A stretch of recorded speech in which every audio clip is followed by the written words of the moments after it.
आपण सुरुवात केली त्यावेळेला एका गाईचं मी मगाशी म्हणतो बंद होतं. हा त्यात काय रिझल्ट आला?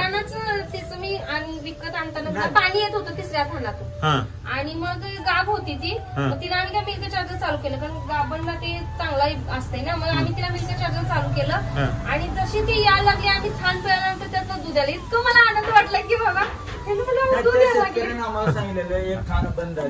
बंद आहे म्हणूनच त्यांनी विकलं होतं आपल्याला. आणि ती सड बंद असलेलं तुम्ही जनावर का बरं घेतलं? प्रत्येक जण जर घेणार मला चांगलंच पाहिजे तर प्रत्येक जण म्हणत बसला तर मग बाद येणार कोण घेणार? घेणार कोण? आणि ती जर दिलं खटकाला तर त्याचं पण पाप कोण घेणार? चालू केलं तिचं दूध आलं. हा मग पहिल्यानं म्हटलं बाबा या लागले चिक आला असेल. दुसऱ्यानं मी आलो.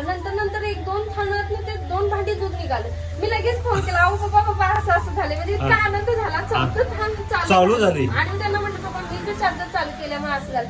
तिने नवीन गाय आणल्या. त्यांना म्हटलं तुमच्या पण गायला चालू करा. ती कमजोर आहे तिला चालू करा. आपल्याला जो फायदा झाला तो इतरांना पण सांगावं असं वाटायला लागलं. असं कधी झालं का हो की बाबा एखादं प्रोडक्ट तुम्ही आणले वापरले आणि तुम्ही प्रचार केला असं कधी झालं होतं का हो? नाही.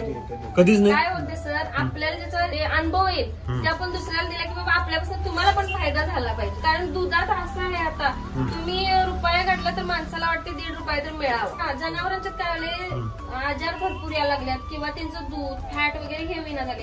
तुम्ही रुपया घातला दुधाचा मिळाला तुम्ही 2 रुपये औषधाला घातले तर काय उपयोग आहे तुमचा? म्हणून दुग्ध व्यवसाय हा तोट्यात चालला. तोट्यात चाललाय. बरोबर आहे.